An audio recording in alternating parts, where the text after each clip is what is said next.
All right, let's talk about our next door neighbor in the solar system. You've got Earth, this incredible, vibrant blue marble just pulsing with life. And then you've got Mars, that rusty red world that's been calling to us for, well, forever. And all that fascination, all that exploration, it really boils down to one massive question, right? A question that's feeling less and less like sci-fi all the time. Could we actually make Mars our second home? So, to even begin to answer that, we have to stop thinking of them as just rocks in space. They're two totally different worlds. I like to think of them as siblings. They grew up in the same cosmic neighborhood, but boy, did they turn out different. Okay, so let's get into it. We'll start with the basics, where they are and how they stack up against each other. So, yeah, they're right next to each other. Earth is the third rock from the sun, Mars is number 4. Simple enough. But the size difference? Whoa, that's where you really see it. If Earth is a basketball, Mars is more like a softball. We're talking about half the size, which is a huge difference. But look, size and location, that's just the introduction. The stuff that really matters, especially for us, is the stuff you'd actually experience if you were there. What's the air like? What's the temperature? That's what we're getting into next. Here on Earth, we're wrapped in this perfect, thick, protective blanket of an atmosphere. It's full of nitrogen and, the big one, oxygen. It's literally the reason we're alive. But Mars, its atmosphere is, well, it's barely there. It's super, super thin, like less than 1% of ours. And what little there is just not the right stuff. I mean, just check this out. That thin little atmosphere, it's basically all one thing. A whopping 95% of it is carbon dioxide. So it's not just a matter of, oh, there's no oxygen. No, the air itself would be completely poisonous to us. Yeah, let's be super clear about this. There's no room for debate. Trying to take one single breath on Mars without a helmet and a spacesuit, it's not just a bad idea. It's impossible. Game over. And if the air doesn't get you, the cold will. Earth has this nice, comfy average temperature, around 15 degrees Celsius. Think of a perfect spring afternoon. Mars, though, since it doesn't have that thick atmospheric blanket to hold in the heat, the temperature just plummets. We're talking an average of minus 60 degrees Celsius. That's way colder than even the worst Antarctic winter. Okay, so we've covered the air and the temperature. Now let's look down at the ground. Because when you compare the surfaces of these two planets, man, it is a world of difference. Think about our planet. What do you see? You see vibrant blues and greens, right? We've got oceans covering most of the surface, huge forests, deserts, mountains, just an insane variety of landscapes. And then you look at Mars, and it's just, bam, a totally different picture. It's a world of red and orange. It's a global desert covered in this fine, rusty dust.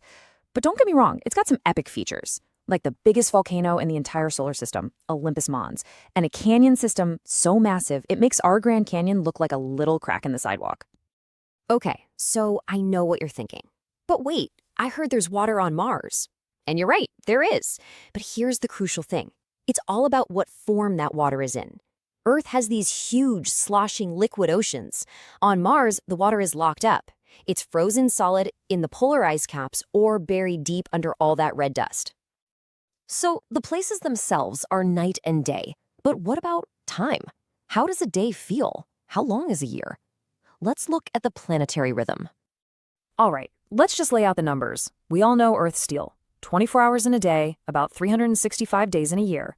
When you look at Mars, it's kind of wild because it's both really, really similar and totally different at the same time. I mean, check this out.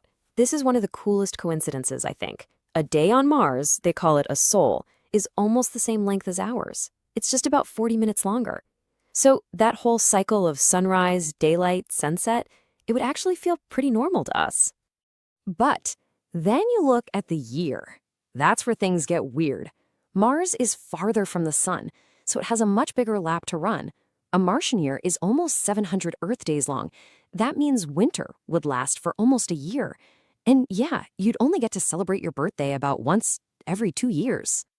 So you take all of this stuff, the atmosphere, the crazy temperatures, the frozen water, the long years, and it all funnels down into the one single ultimate question, the thing that really truly separates Earth and Mars.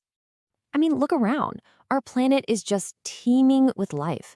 It's in every nook and cranny, from the bottom of the ocean to the top of the mountains. It's everywhere. Earth isn't just a planet that happens to have life on it. You could almost say it is a living planet. Which, of course, brings us to the big what if. So, what about Mars? We see hints of ancient rivers. We know there's frozen water. Could it have life? Now? Or maybe a long, long time ago? Well, the straight answer, as of right now, is no. We've been looking for decades, sending all these amazing rovers and orbiters, and we just haven't found any solid proof of life. But, and this is a big but, the key words are for now. We are absolutely not done looking. So, where do we go from here? Well, the plan is kind of straightforward. Step 1, keep sending our robot buddies. There are eyes, ears, and hands on the ground right now. Step 2, figure out that frozen water. It's the most valuable resource there. Can we melt it for drinking? Can we split it into oxygen and hydrogen for rocket fuel? And all of that research, all that data. It's all building towards the big one. Step 3, finally getting boots on the ground. So we kind of come full circle, don't we? We have Earth, our perfect home, this amazing cradle of life. And then there's Mars. It's tough, it's dangerous, but it's right there. And knowing just how different they are doesn't make us want to go less. If anything, it just shows us how huge the challenge really is. And that leaves us with this massive final question to think about. Is taking that leap, becoming a species that lives on more than one world, is that our next logical step? Or is it going to be the single greatest test humanity